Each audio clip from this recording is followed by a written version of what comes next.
Certificate देंगे और एक आपकी जांच कराई जाएगी सीबीसी की, वो भी मैं आपको बताऊंगा आगे। लेकिन ब्लड देने से मुझे क्या फायदा होगा, मेरी बॉडी में क्या चेंजेस होंगे, वो मैं बताने जा रहा हूँ आपको। क्या आप लोग बता सकते हैं क्या बेनिफिट होता है ब्लड देने से? पुराना ब्लड डिटॉक्स होगा, नया ब्लड पुराना ब्लड है कि नया ब्लड देना शुरू होता है। और जी बिल्कुल सही बोल रहे हैं सर आप। आधा सेशन तो आपने ले लिया होगा। नेक्स्ट ठीक है सर, आपको इस बात से सहमत है कि हम लोगों की जो डेली की जो रूटीन है वो डिसबैलेंस हो चुकी है। तो स्ट्रेस इतना ज़्यादा है कि हमारी बॉडी के ऊपर जो हमारा ब्लड है उसके ऊपर उसका असर आता है इन सब चीज़ों का। हम लोग मोस्टली फास्ट फूड यूज़ करते हैं, रात को लेट नाइट सोते हैं हम लोग। इससे क्या होगा कि हमारी बॉडी के जो हमारा ब्लड है उसमें आयरन की मात्रा बढ़ जाती है। जब जब बॉडी में ब्लड में आयरन की मात्रा बढ़ेगी तो दो ऐसी बीमारियां हैं जो बहुत खतरनाक हैं और आज बहुत कम ही लोग ऐसे बचे, ज़्यादातर ये सब को होती नहीं है। एक ऐसी बीमारी है जो बिना बताए आती है, वो है कैंसर। जब हमारी बॉडी में हमारे ब्लड में कैंसर आयरन की मात्रा बढ़ती है तो कैंसर के चांसेस बढ़ जाते हैं।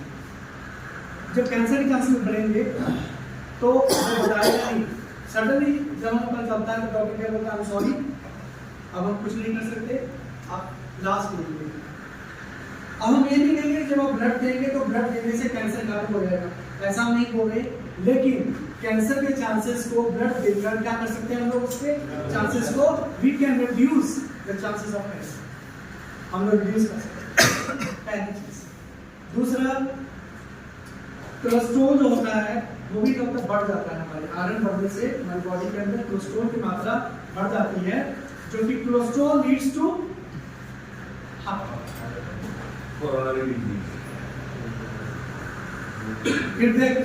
अटैक आ गया। तो दो मुख्य ऐसी बीमारियां हैं जिनको कि हम ब्लड देकर क्या कर सकते हैं, कंट्रोल कर सकते हैं, कंट्रोल कर सकते हैं। तीसरा, जब हम लोग ब्लड देते हैं तो हमारे अंदर ईश्वर ने ऑलरेडी हमारी इम्यून सिस्टम को क्या क्या रखा हुआ है हमारी बॉडी के अंदर इनबिल्ट। जैसे पहले मोबाइल आते थे, पहले वो बैटरी अलग होती थी और मोबाइल अलग होता था, लेकिन ऑलरेडी अब क्या है, इनबिल्ट है। जो भी आप मोबाइल लेंगे उसमें इनबिल्ट है। वैसे ही ईश्वर ने मेरे और आपके अंदर इम्यूनिटी को क्या इनबिल्ट किया हुआ है। लेकिन क्या होता है, हमारे डेली के खाने पीने से, स्ट्रेस से, बहुत चीज़ों से हमारी इम्यूनिटी का लेवल है वो डाउन हो जाता है। लेकिन जब हम ब्लड देते हैं तो ब्लड देने से हमारे जो सेल्स होते हैं मतलब एक्टिव हो जाते हैं, हमारी जो ये है इम्यूनिटी बूस्टर हो जाती है। और आपने देखा होगा आपका काम करने का मन नहीं कर रहा, हमेशा लेथार्जी फील करते हैं, सुस्त। ब्लड देने से हम लोग का कंसंट्रेशन लेवल आगे बढ़ जाता है, आप एक्टिव हो जाते हैं पहले से। इससे सर आपको सबका खून पीना चालू करो। हाँ, उसमें क्या होता है, जब 17 के ऊपर जब हम जाते हैं तो उसमें क्या होता है कि हमारे ब्लड में जो थिकनेस है, हमारा ब्लड थिक हो जाता है, गाढ़ा हो जाता है, उनको तो देना ही देना है। 16 के बाद आप क्या ध्यान रखिए कि आपको ब्लड देना ही देना है। क्यों? अगर आप नहीं देंगे तो क्लोटिंग होने के चांसेस हैं। क्लोटिंग, ब्लड में क्लोटिंग ज़्यादा कम हो जाएगा तो उससे ज़्यादा माइंड के अंदर क्लोटिंग होने के चांसेस हो जाते हैं, ब्लड क्लोटिंग। तो इस पर हमें ध्यान देना होगा। बाकी जब आप ब्लड देते हैं आप पहले से ज़्यादा फ्रेश फील करेंगे, एक्टिव फील करेंगे, नए सेल्स बनेंगे। और जिनका ब्लड नहीं बनता पिछले कई सालों से, जो ब्लड नहीं देते, ब्लड नहीं करते, लेकिन आप ब्लड देते हैं, जो पिछले 1 साल से कोशिश करेंगे आपका ब्लड नया बन जाए, लेकिन जैसे आप ब्लड देते हैं विदिन 2-3 मंथ्स आपका ब्लड इतनी तेजी से बनता है कि नए सेल क्या आपके डेवलप हो जाते हैं। तो एक ये बेनिफिट है आपका। और वेट मैनेजमेंट, वेट को भी थोड़ा सा क्या करता है, ये रिड्यूस करता है।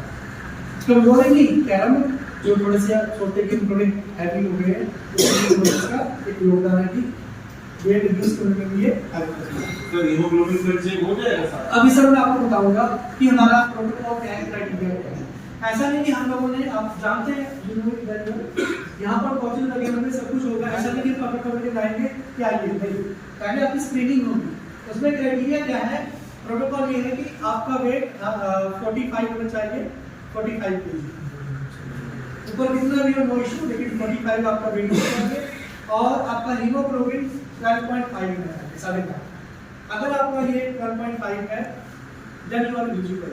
वो चेक होगा। वो यहाँ पर चेक किया जाएगा, हमारी टीम आएगी वो चेक करेगी और आपका हीमोग्लोबिन क्या है, आपका ब्लड ग्रुप क्या है। अगर आपको मालूम है ब्लड ग्रुप, प्लीज मत बताइए,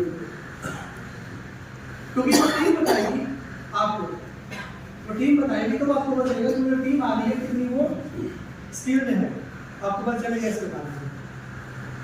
वो ब्लड ग्रुप आपको बताएंगे, हीमोग्लोबिन बताएंगे, फिर कुछ चीजें आपसे पूछेंगे। प्लीज आपसे रिक्वेस्ट है कि जो लोग अल्कोहल देते हैं आज अल्कोहल ना लें, क्योंकि कल जब कैंप होगा जो लोग ये 24 घंटे के अंदर उनका ब्लड नहीं लिया जाएगा। आपसे रिक्वेस्ट है, अगर आपको लगता है कि नहीं हम किसी की मदद करना चाह रहे हैं तो प्लीज आज के कैंप प्रोवाइड कीजिएगा। हमारा नाम काट दो। रिजल्ट होने के रीजन नहीं करता। मेरा लास्ट में हीमोग्लोबिन था। और आपका जो है हीमोग्लोबिन आपको बता दिया 12.5 में जाएंगे, वेट 45 kg और एज जो है 60 से अबव में, 18 to 60 10 से ऊपर।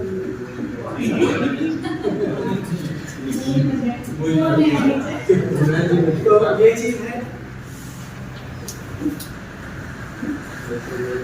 और टैटूज, जो लोग टैटू बनाते हैं, अगर 6 महीने से पहले जिसका टैटू बना हुआ है तो उसका नहीं देगा। अगर आपको टेटनस 6 महीने के अंदर अगर 6 महीने, और अगर आपका टेटनस की सुई लगी है वो भी 6 महीने नहीं आएगा उसका।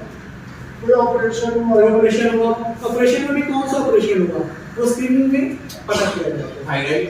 हाँ, थायराइड में क्या है, अगर आप 25 mg से ऊपर ले रही हैं, 25 और 30 mg, 30 mg से ऊपर ले रहे हैं तब आपका ब्लड नहीं लिया जाएगा, लेकिन अगर 30 से नीचे है देन यू आर।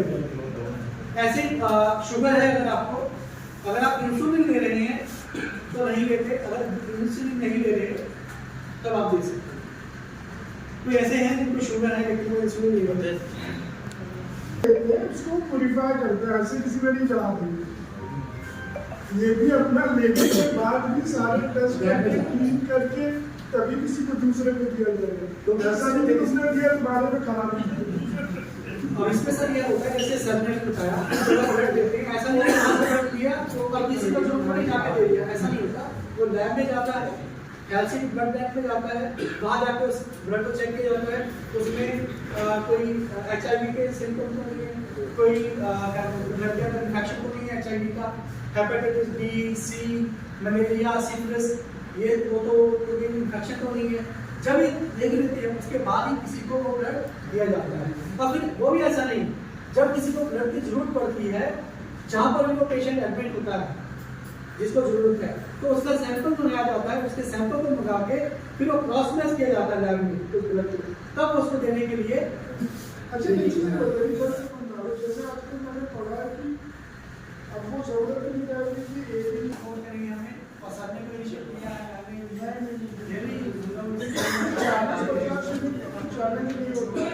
उसके बाद सबके मोटिवेशन के बाद आप लोग प्लीज सेल्फ मोटिवेटेड भी रहिएगा, बस वो ज़्यादा इम्पोर्टेंट है। मतलब मेरा